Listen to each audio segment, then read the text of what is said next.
Let us switch gears here now and move to a topic some could say is the biggest press freedom case of the century, at least when it comes to Western society. And this is the case of Julian Assange. Once again, this topic has fallen in the backdrop with the whole corona coverage making headlines.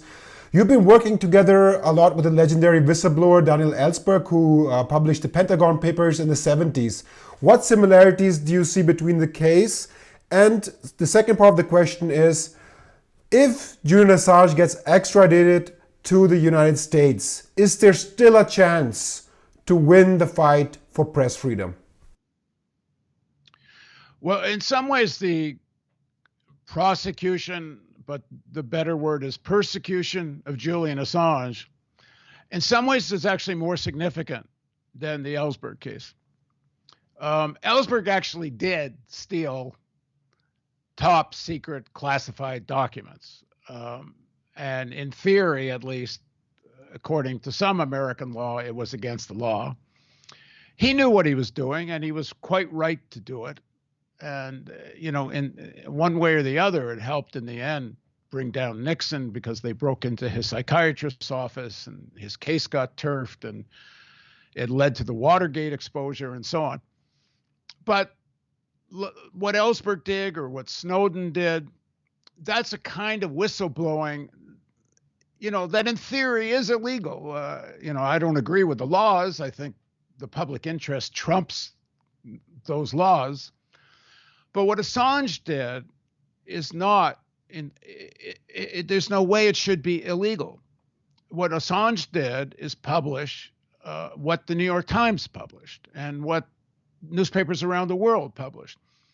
And in fact, the Obama administration had decided not to prosecute Assange for exactly that reason, because it meant that if we prosecute Assange, then we need to prosecute the New York Times or McClatchy or the Washington Post, who were all publishing stuff from WikiLeaks.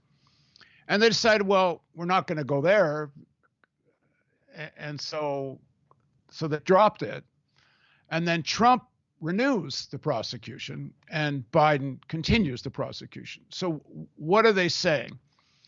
Well, we know now, apparently, Trump went even further, and Pompeo were talking about how to kidnap Assange, how to kill Assange. And I think there's kind of two parts here. One is, if the Obama administration reached the conclusion that if we prosecute Assange, we'll have to prosecute these newspapers.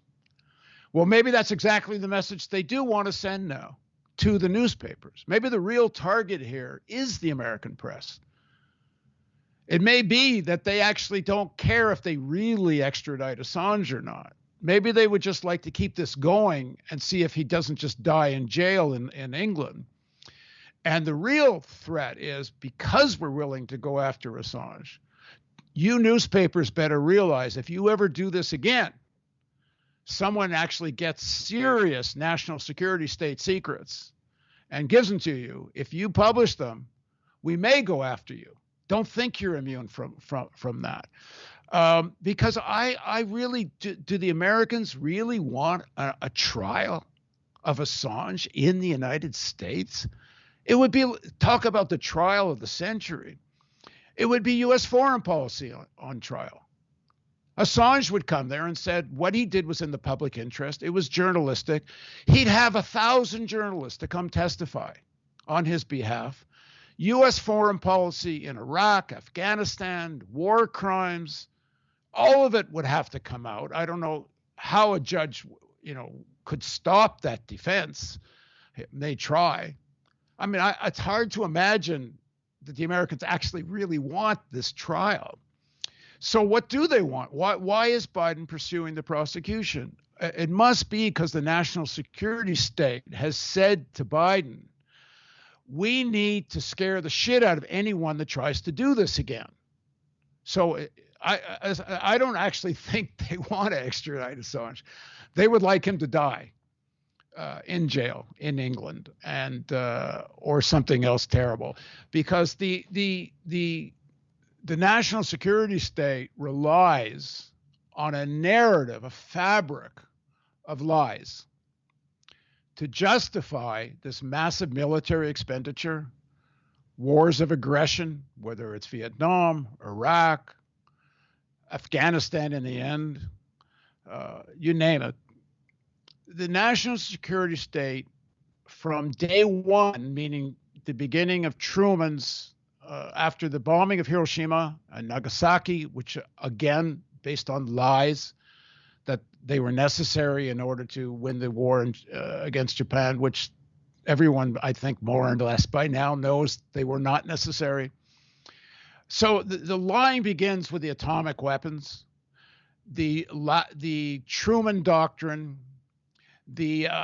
basically that American capitalism looks around after World War II, and this even begins with Roosevelt, and says, you know what, we're the only superpower.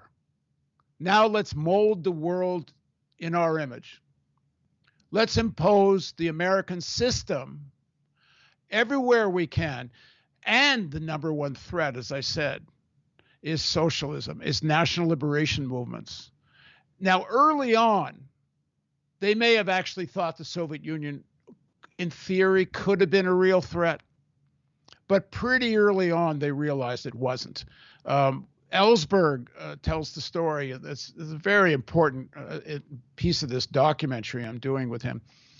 Around 1960, I guess it is, when Kennedy runs for president, he talks about the missile gap. And and there's this whole propaganda coming from the Air Force and Curtis LeMay and others that the Soviet Union has around 1,000 ICBMs that can hit the United States, and the U.S. has maybe 100 or 200. And the missile gap is so much on the side of the Soviet Union that they might have a first strikes. And there needs to be a massive plan to build nuclear weapons in the United States. Well, when they started flying U-2s and satellites, they actually looked at how many ICBMs they really had, Soviets had. And for people that don't know this, it's astounding. They didn't have 1,000. The Soviet Union had 4. 1, 2, 3, 4. In fact, there was a missile gap entirely in favor of the United States. And when they realized that, one, a very serious conversation started about a first strike against the Soviet Union. 2, it helped lead to the Cuban Missile Crisis. It's one of the reasons Khrushchev, when they realized the Americans knew how they didn't have ICBMs, put missiles in Cuba. And again, 3, return to this point quickly, the fact that the Americans really seriously thought about a first strike when, although they didn't have more than 4 ICBMs, they had lots of mid-range ballistic nuclear armed missiles, meaning they could take out Europe. And the Americans, at least many of the American leadership, didn't give a shit if that happened. So this lies, like lying about the number of the ICBMs, lying about the threat of the Soviet Union invading Western Europe, lying that the Soviet Union might attack a first strike against the United States. When they start to realize that the Soviet Union is actually in a defensive posture, not offensive, the lies expand exponentially, and they now know, one, they actually don't have to have this massive military strength because of the Soviet Union. So the whole essence of the national security state is to maintain the fabric of lies. 2, there really is a threat. The threat is people want socialism in many countries of the world. Nations want liberation. And yeah, the Soviet Union did give a certain amount of support to those struggles. I have to say, not nearly as much as the Americans accused them of. A lot of the national liberation movements were very unhappy of how little support they got from the Soviet Union. And whether that was because they didn't have the money or they didn't want to provoke the United States, I don't know. But they did do some. So yeah, the Soviet Union was the enemy, partly because of that, and partly, of course, it was this enormous population outside of American-led capitalist world. And then China leaves the American-led capitalist world. So now you've got what, more than half the population of the world, I think, outside of American capitalism. That's a big deal, which eventually gets, resolved by, the fall of the Soviet Union and China becoming so incorporated into Western capitalism. So the lying is at the heart of it. So if you go and get people really inside the national security state and reveal the war crimes, the lying, the bullshit of the arms industry, that's like putting a dagger into a place you're not allowed to go. And I'll go back to this point. I think the real target of the Assange persecution is the American press, telling them, do this again, and we might very well come after you. So this case of Assange is of extreme importance to press freedom, and as I say, even more than the Ellsberg case. And so the defense of Assange, the denunciation of this prosecution, and the fact that so many of the damn newspapers that actually did publish this stuff before won't now defend Assange and keep quiet about what's going on, it shows that it's working. They are intimidating these people. I'm not sure if you've heard about this, because as I have read that you don't look at Hollywood a lot, but this is another question that I would like to ask you from the public. There was a big trial on this Hollywood actor Johnny Depp and his ex-wife Amber Heard. The trial was followed by millions and even billions of people worldwide.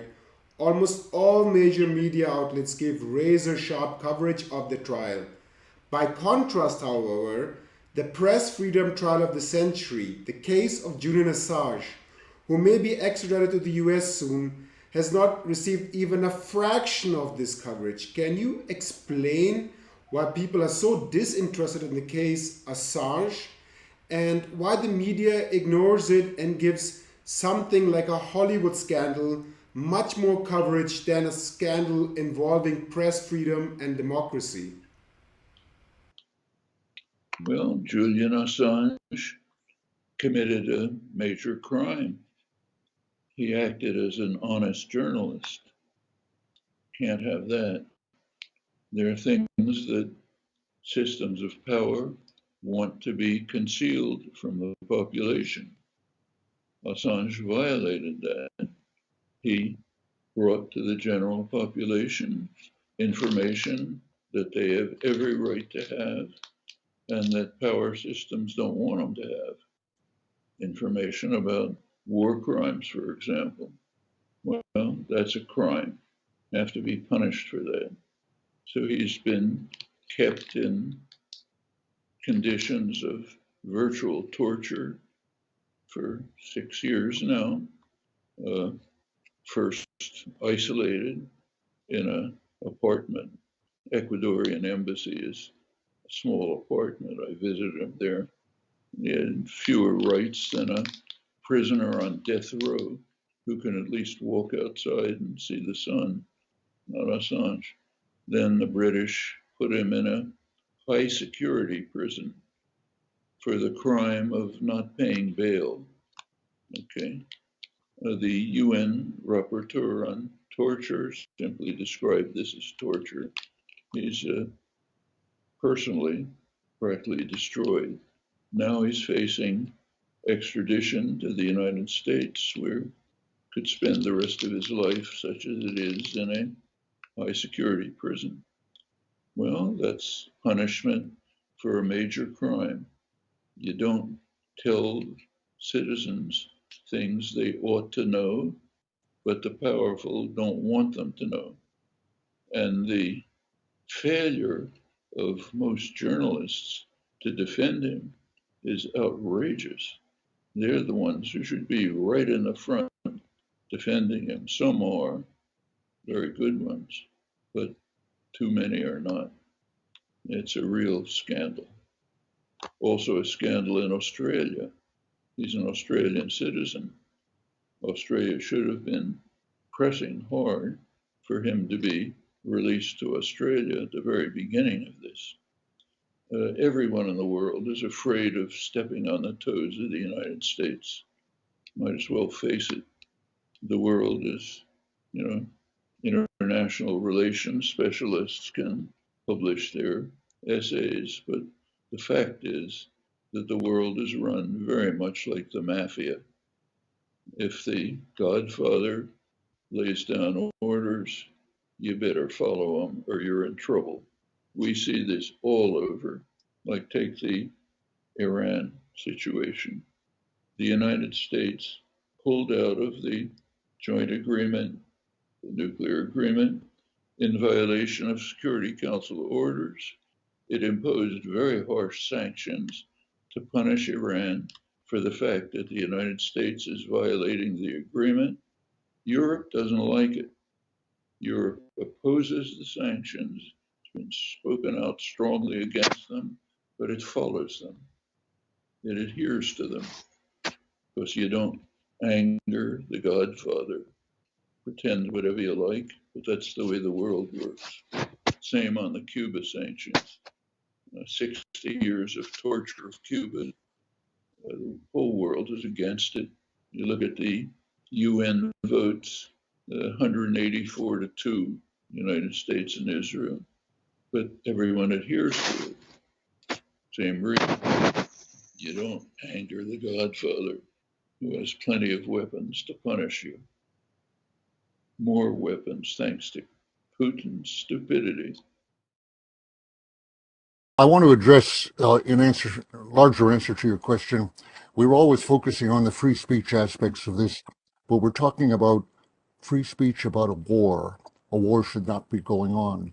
Actually, I want to put this in the context of fairly recent history. 50 years ago, when I was 40, I was facing the same charges that Julian is now, and for the same reason, essentially.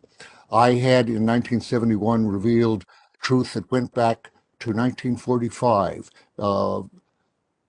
almost a quarter century earlier, about a war we should never have been fighting, and that was made clear by the 7,000 pages of top secret documents that I put out. Nevertheless, that war had 4 years to go. Up till that time, when I did it, when I put out this information, we had already dropped several times the explosive tonnage of World War II on Indochina, and we had another World War II to go. So I was exercising free speech in order to stop us from a wrongful war, and did not succeed at first. My trial was stopped because of crimes committed against me that came out in the course of my trial. And amazingly, I have lived long enough to see Julian Assange facing the same charges for the same reason, essentially, and subject to the same crimes by my government in this case. Illegal surveillance of Julian, as you've heard already, in his Ecuadorian embassy, where I visited him a couple of times, and efforts, even discussions of killing him. And I myself, it came out, had been subject to a scheme to incapacitate me totally, kill me or incapacitate me totally on the steps of the Capitol in 1972. As I say, at that point, the war had still 3 years to go. But we were involved, in other words, not only in speaking freely, but in doing so in order to reveal an aggressive war, a wrongful war that should have been stopped long before. And simply telling the truth in either case was not enough to stop that war, but in my case, it did prove a necessary element. We are now, think of where we are at this point. 10 years ago, in 2010, I accompanied Julian Assange at revealing the Iraq war logs to a press conference in London. And in handling those and refusing to put over this material, secret material, and refusing to give it to an authorized person, whoever that might be, I am as subject to trial and conviction in the eyes of our Department of Justice as Julian is by that wrongful and unconstitutional reading of the Espionage Act. And I would be glad to join him in that. But obviously the point here is he should not have been on trial at all. He was doing what he should have done, just as I was doing what I should have done. I was facing 115 years in prison for doing that. Julian is facing 175, a kind of inflation here, but the effect on our lives would be pretty much the same if we got convicted. So I'm saying that in the case of this war, let us recall, this is 2020.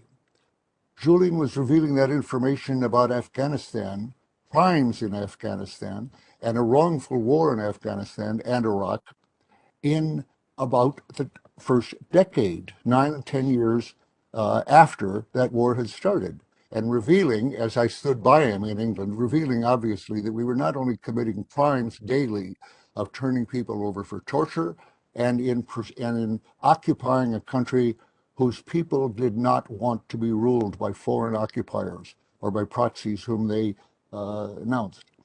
That was 10 years ago. 10 years after the war, after the revelations that Julian made, thanks to Chelsea Manning, that should have stopped the war then, 10 years late. It has gone on for another 10 years. It's just stopped just now in revelation of the fact that we were not able to conquer a people who did not want to be occupied and would not cooperate with occupiers and never had, whether it was Alexander or the British or the Russians or anybody else. And we finally recognized that 10 years at least after we should have recognized it by Julian and Chelsea Manning's revelations. So we're saying here now that we should be backing up. I hope that when the High Court meets in London tomorrow and the next day, they will make a decision. So this will be the last time that I have to point out that Julian Assange is wrongly held right now, should not have been held at all, should not be held another day, and should be free to tell the world more truth, which is his business in life. Thank you. I want to switch gears here and now focus on Julian Assange. Before I start digging deeper into the topic, I just want you to talk about how culpable is the media in today's the result that has come out that Julian Assange will be extradited to the United States. What role have they played so far? Well, so a lot of you probably know that during the Trump years, one of the main concerns the media expressed was whether press freedoms would be attacked by Donald Trump. The Washington Post, very early on in the Trump presidency, adopted a new motto, a corporate motto that appears at the top of the page that says democracy dies in darkness. There were a lot of claims that Trump was a grave threat to press freedoms because he would often be critical of the press. He would insult the media. He called the press the enemy of the people. The gravest threat to press freedom that happened during the Trump presidency, by far, not even close, was the indictment of Julian Assange, where they're trying to charge him with 18 felony counts under the Espionage Act, the same law they used against Edward Snowden, the same law they used against Daniel Ellsberg, the leaker of the Pentagon Papers in 1971, to say that he committed crimes in connection with the publication of those documents provided to him by Chelsea Manning in 2010. It doesn't have anything to do with the 2016 election or his role in that, at least formally. There's nothing in the indictment that has anything to do with that. But the argument is that by publishing those documents and working the way he did with Chelsea Manning, he became a criminal. So the theory used to criminalize him, if adopted, would essentially criminalize all investigative journalism, because everything he said to have done that makes him a criminal, namely helping Chelsea Manning try and evade detection, encouraging Chelsea Manning to provide more documents, soliciting materials from the public, and encouraging people to hand over classified information, are things investigative journalists, if they're good, do all of the time. I talked before about how the first article I ever wrote about the dangers of the Assange indictment was in May of 2019, In June of 2019, I, with my colleagues in Brazil, started a year-long investigative expose of showing the corruption on the part of high-level officials in the Bolsonaro government. And in January of 2020, I was criminally indicted by the Brazilian government using exactly the same theory the US government was using to and is using to prosecute Assange. The Supreme Court intervened in my case and essentially issued a ruling that said that would be a violation of my press freedom. That's the only reason I'm not arrested and in prison is because of that ruling. But this theory is incredibly dangerous to anyone around the world who does journalism. And remember, one of the things that makes it extra dangerous is Julian Assange is not an American citizen. He's not on U.S. soil. The U.S. is reaching across the world to try and nab him and bring him back to the United States, a country to which he has no connection, which I presume means that if the New York Times publishes secret documents from Iran, as it's done, or Russia or China, any of those governments under this theory would have the right to extradite those reporters to their countries and charge them with harming national security or espionage. And yet you hear almost no complaints, no concerns, no warnings from the American media. They were hysterical every time Trump would tweet an insult about some TV personality, as though that was a grave attack on press freedom. Here you have an actual attack on press freedom. Some of them, when Trump did it, came out in defense of Assange. But now that it's the Biden administration that has picked up this case and is aggressively pursuing it and refuses to drop it, there's almost no coverage of the case at all, let alone denunciations about what the Biden administration is doing, because the American media hates Julian Assange so much. They hate him for personality reasons. They hate him because of jealousy that he's broken so many stories more than they ever have or will. They hate him because they perceive that he helped Trump in the 2016 election by reporting accurately on Hillary Clinton. So the hatred level for Julian Assange is so great that almost nobody in the American media is even covering the story, let alone objecting. And that, of course, is a major reason why the U.S. government is getting away with trying to drag him back to the United States and keep him in prison forever. So Julian Assange was spied upon while he was in the Ecuadorian embassy. In addition, there were plans discussed by the CIA and other government actors to assassinate him. Lastly, the star witness of the US, who has a documented history of several convictions for sexual abuse of minors and even for committing financial fraud, admitted to fabricating key accusations against Assange. These facts received little to no attention in the German media when the verdict came. It was just presented very objectively. So in your assessment, why do you think these facts were not given the weight that they deserved in the British court? So for example, if Navalny was tried in Russia and all of these things were done by the Russian government, we would have seen a big coverage and weightage put on these facts. Why do you think these developments were just simply thrown out by the British court? You know, it's amazing. I visited Julian Assange in, I believe it was 2018 in the Ecuadorian embassy in London. I visited him as a journalist. I visited him with my husband, David Miranda, who's an elected member of the Brazilian Congress, who's a member of the Foreign Relations Committee, and was traveling on a diplomatic Brazilian passport to London. We went there to do an event together about what happened at Heathrow Airport during the Snowden reporting to David, and we went and visited the embassy, and we were among the people who were spied on by this private contractor hired by the CIA, as were many other people. An incredible breach of diplomatic protocols, of press freedom, of privacy. Beyond that, you know, he is suffering greatly inside of that embassy, or inside the prison where he is. His doctors have said that his physical and mental health are deteriorating rapidly, and yet there's very little coverage of it. And what you have instead is the American media, the German media, the British media. They love to accuse other countries of attacking journalists. They love to talk about what Putin has done to Navalny, what China has done to journalists, all of which may be true. But what standing, moral credibility does the United States and the UK have to condemn other countries for punishing journalists or attacking press freedoms, when the person who I would argue is one of the most consequential journalists of our generation, if not the most consequential, is imprisoned by both of those governments, maltreated in every way imaginable, his basic human rights and political rights violated for years with almost no objection? It's, you know, something that every other country in the world will just laugh at when the US and the UK pretend to be able to denounce other countries for attacks on press freedom, and they should be laughed at because they are among the worst violators. While we are on the subject of media freedom, censorship, and press freedoms, let's talk about Julian Assange and his case. Just last week, UK Home Secretary Priti Patel approved the extradition order, which means that Julian Assange is one step closer to facing extradition to the United States. What is your perspective on this case, and how do you see this case moving forward? Well, he's been railroaded. I mean, it's judicial pantomime. I've sat in on some of the hearings in London and then monitored others online during the pandemic. So, you know, I've followed hours of court proceedings. It is judicial farce. I mean, on innumerable points, I mean, beginning the fact that he never committed a crime. What he did, he was a publisher. He didn't actually, like Daniel Ellsberg, he didn't actually steal the documents or to publish them. He was provided this material.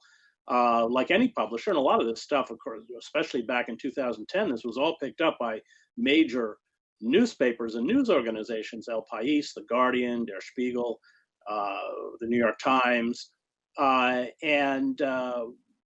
he, you know, he's the most important publisher of our generation, hands down. He's done more to expose the inner workings of power than any other journalist or publisher alive. And they're going to make him pay for it. But you know, the way they have had to deform basic law is quite staggering. I mean, for instance, UC Global, the Spanish security firm, was filming all of his meetings with his attorneys and providing them to the United States, which on top of it was considering assassinating him and kidnapping him. I mean, that alone invalidates the trial because it eviscerates attorney-client privilege. It's really quite staggering how the UK has essentially decided to engage in this judicial pantomime. I mean, those of us who have followed the case since it began understand that he's being railroaded. We don't have much hope. We're going to fight it. But now he gets to appeal on other points and goes back. It's a kind of strange and convoluted. It goes back. These were not trials, by the way. They were all hearings. It goes back to the lower court. So that's probably another year of legal wrangling. But it seems pretty clear that the UK is working in collaboration with the Biden administration to extradite him. And then, of course, the end result, if when he's found guilty, is that even to possess classified material will become a criminalized offense. I mean, let's remember, he's not a U.S. citizen. WikiLeaks is not a US-based publication, and yet he's being charged under the American Espionage Act. I mean, that itself is a tautology. I mean, you make any sense. But what it does is shut down any kind of serious investigation into the mechanisms of power. And I just want to say, as a reporter for the New York Times, I possessed and published classified material. And so it's quite ominous in terms of our ability to hold power accountable. This case could really potentially criminalize standard and normal journalistic activity. And we at Activism Munich have also covered this case extensively, and there has been a number of legal irregularities with this case. Now, if Assange is extradited to the United States, we know that he is likely to be tried in the Eastern District Court of Virginia. This is a very secretive court, perhaps a very corrupt court as well. So can you speak a little bit more about what he would potentially face in the United States as far as the prison conditions as well as what his court case would be like? Well, this is another legal anomaly because he was, Judge Vanessa Baretzer decided to halt the extradition process because, first, Julian is in very poor physical and psychological health. He suffered a small stroke. He has been hallucinating. They found a razor in his cell and under his socks, banging his head against the wall. I mean, it's quite distressing, the kinds of things, as anybody, I mean, would break down after 10 years of this kind of persecution, 7, of course, in the Ecuadorian embassy, and then now in this high security prison where he's held in isolation. So Then what happened was the U.S. provided quote unquote assurances, they have no legal validity, in a diplomatic note, and that saw the High Court agree to the extradition. But in that note, they said that those assurances would be given so long as Julian didn't violate any rules. I'm paraphrasing, I don't remember the exact language, which is ridiculous because the moment he steps foot in the cell, I teach in a prison. I mean, it's a totalitarian system. They are able to do whatever they want. I mean, they said in the note they wouldn't hold him in Florence, Colorado, in the Supermax prison there pre-trial. Well, I mean, this is another feint because nobody is held pre-trial in Florence, ADX. I mean, it's just it's the absurdity of it.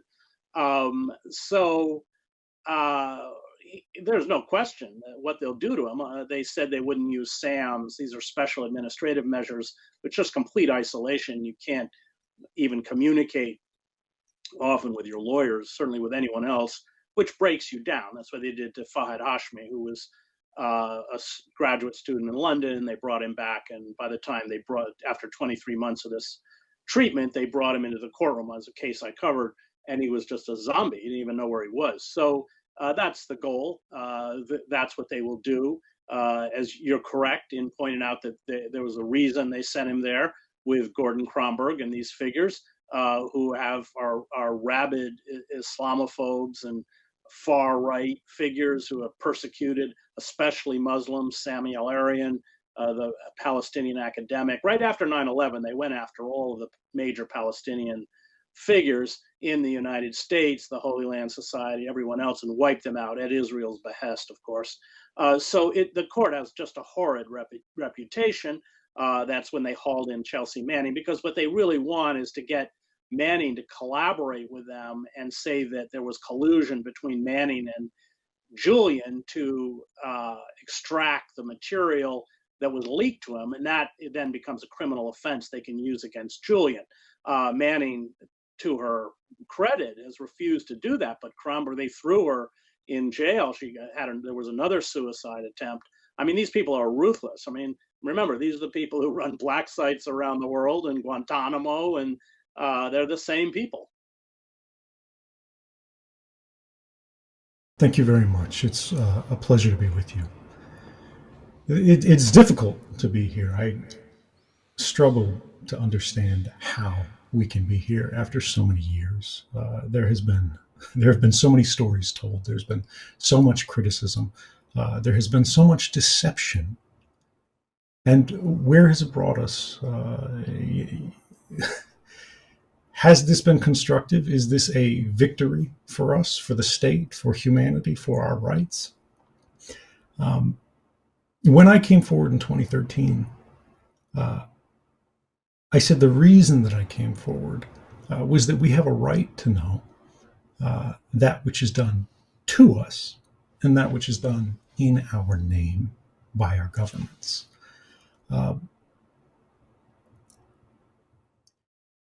That was already under threat.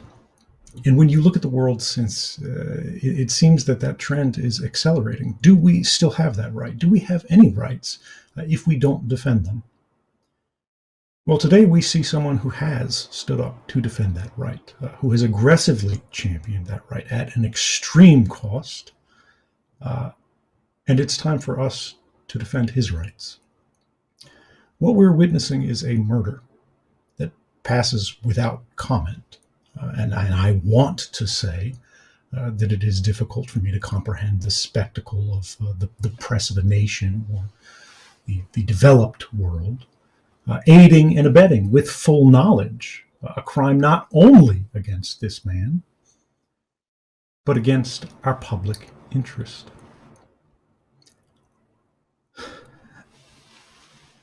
However, at this moment, that we all see this, we all feel it. It's no less familiar than the shoes on my feet. Everywhere we look, from Afghanistan to economics, from pandemic to pervasive surveillance, the obvious has been made unspeakable.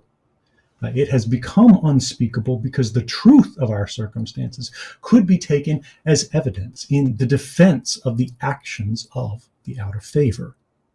And in the eyes of the American state, few represent this class, a greater object of hatred than the person of Julian Assange. He has been charged as a political criminal, something that I understand quite well, but he has been charged as the purest sort of political criminal for having committed the transgression of choosing the wrong side.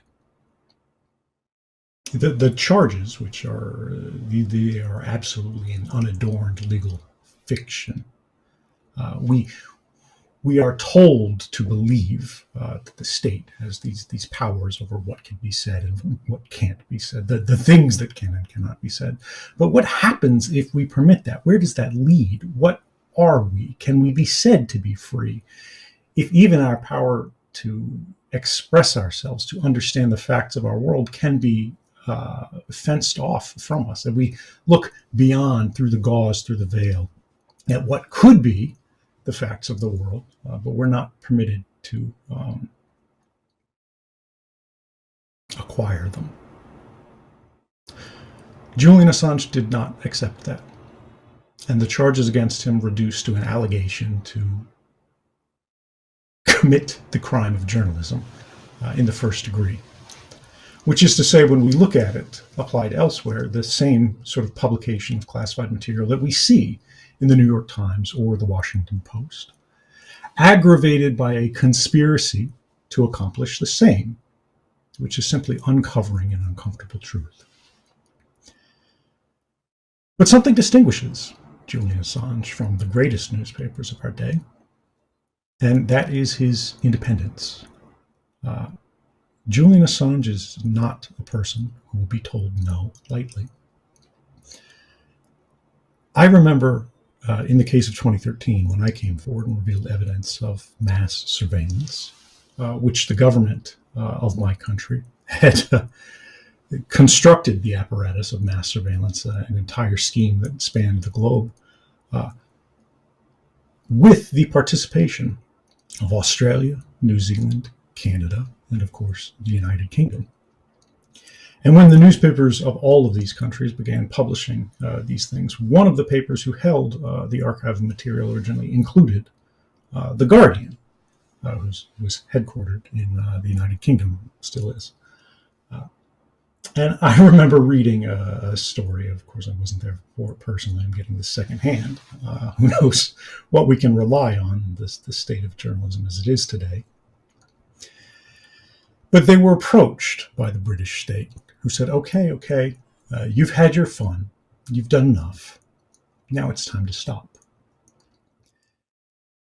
And they had to send their archival material away to the United States, to a partner publication, because they no longer believed that they were safe to continue publishing. And they were right. Agents of the British state went to The Guardian. They destroyed their laptop computers. They've got it on film, putting angle grinders to computer chips, trying to erase any trace that these stories had been written from within the confines of the newsroom. Now, Julian was not deterred by that, and he never would be. When you perform the level of surveillance against a person that has clearly been performed and is being performed, even today, certainly in prison, against Julian Assange, you understand at least something about that character. You understand what the breaking point is. You know what it'll take to make them bend. And he didn't bend. He will break before he does. He has consistently and continuously dared to speak the unspeakable in the face of opposition, in the face of power, and that is a remarkable and rare thing. That is the reason that Julian Assange sits in prison today. If you love the truth, as I think everyone here does, you wouldn't be listening to this, you wouldn't be watching this, you wouldn't be participating in this, you wouldn't care about this unless something in you told you that something important was happening here. And if you do care, as I think you do, you are a criminal of the same category as Julian Assange. In the eyes of the state, what differentiates you, what divides you from him, is only the degree. We share the same guilt. Each of us share in the crime, and we are unindicted co-conspirators in his quest to raise a lantern in the halls of power. Each of us shares in the forbidden desire to see justice done not merely to the instruments of these darkest moments of the human condition that we've heard about all day here, torture, extrajudicial killings, aggressive war, but to see justice done to their architects. And I have to say here, each of us will also share, and to me it will happen without the faintest regret, in his ultimate fate, if we do not stop what is happening now. What is happening to Julian Assange is a crime, and he must be freed. If we're going to free the world, we have to free Assange. Thank you, and stay free.